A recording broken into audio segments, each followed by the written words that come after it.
నందు ప్రేమైన సహోదరి సహోదరులకు యేసుక్రీస్తు నామములో శుభములు. దేవుని యొక్క మహాకృప మీకు కలుగునుగాక. ఈరోజు దేవుడు మనకిచ్చిన మాట ప్రసంగి గ్రంథం 4వ అధ్యాయం 14వ వచనం. అటివాడు తన దేశమందు బీదవాడుగా పుట్టినను పట్టాభిషేకం నొందుటకు చెరసాలలో నుండి బయలువెళ్ళును. ఈ మాటలు సొలొమోను మహారాజు తెలియజేస్తున్నారు. ప్రసంగిగా ఆయన అనేక విషయాలను పరిశోధిస్తూ కొన్ని విషయాల్ని ప్రసంగ గ్రంథంలో పొందుపరిచినట్లుగా మనము చూడగలం. అటివాడు అంటే ఎట్టివాడు అనంటే మనం 13వ వచనం చదవాలి. మూఢత్వము చేత బుద్ధి మాటలకి ఇక చెవియొగ్గులేని ముసలిరాజు కంటే బీదవాడైన జ్ఞానవంతుడగు చిన్నవాడే శ్రేష్ఠుడు. మూఢత్వం చేత బుద్ధి మాటలకి ఇక చెవియొగ్గలేని ముసలి రాజు కంటే, అంటే రాజుల్లో చాలా రకాలు ఉంటారు. అందులో కొందరు మూఢత్వం కలిగి ఉంటారట.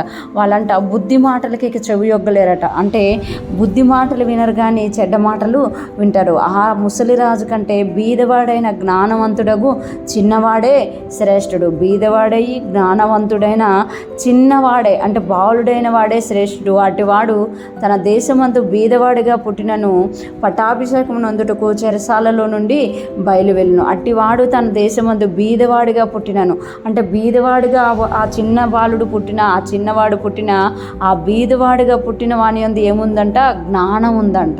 ఆ జ్ఞానం ఉండడం వల్ల అతడు ఏమవుతాడు అనంటే పట్టాభిషేకం నొందుతాడు అని మనకి ఇక్కడ తెలియజేయబడుతుందన్నమాట. మనం రాజుల గ్రంథాల్లో చూస్తే కొందరు రాజులు ఎంతో బీదరికము నుండి వచ్చిన వాళ్ళైనప్పటికీ వాళ్ళు జ్ఞానము కలిగి దేవుని కృప వలన రాజులైనట్లుగా ఈ పరిపాలన చేసినట్లుగా మనం చూడగలం. సొలొమోను మహారాజు కూడా ఇక్కడ అదే తెలియజేస్తున్నారు కదా.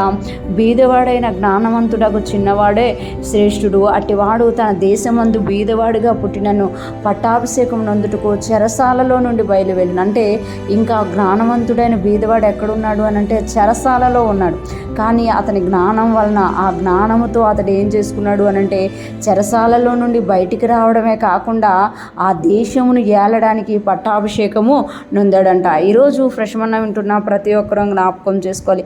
మనము కూడా కొన్నిసార్లు బీదవారిగా ఉన్నట్టు కనిపిస్తుంది. అందుకే యేసుప్రభు వారి వాక్యంలో తెలియచేయబడుతుంది కదా, కీర్తన గ్రంథంలో బీదవారిని పెంటకుప్ప మీద నుండి పైకెత్తుటకు తన ప్రధానులతో కూర్చోబెట్టడానికి దేవుడంట పెంట కుప్ప మీద నుండి బీదవారిని లేవనెత్తట. ఎవరైతే బీదవారుగా ఉంటూ దేవుని జ్ఞానాన్ని వెతుకుతూ దేవునితో సహవాసం చేస్తారో వారిని దేవుడు లేవనెత్తే దేవుడుగా ఉన్నారు. వారు ఎటువంటి చెరసాల్లో ఉన్న ఆ చెరసాల్లో నుండి విడిపించడమే కాకుండా ఆ దేశాన్ని ఏలేటట్టుగా వారు పట్టాభిషేకము నొందుతారు. ఈరోజు ఫ్రెష్మన్న వింటున్న ప్రతి ఒక్కరూ కూడా దేవుని జ్ఞానాన్ని పొందుకునే వారంగా దేవుణ్ణి వెంబడిస్తూ మనమున్న చెరల్లో నుండి విడిపింపబడమే కాకుండా దేవుడు ఏదైతే మన కొరకు దాచి ఉంచారో ఆ సింహాసనాన్ని అధిరోహించుదుముగా, దేవుడు చూపించిన పట్టణాలని రాజ్యాల్ని స్వాధీనపరుచుకుంటూ ఏలుదుముగాక.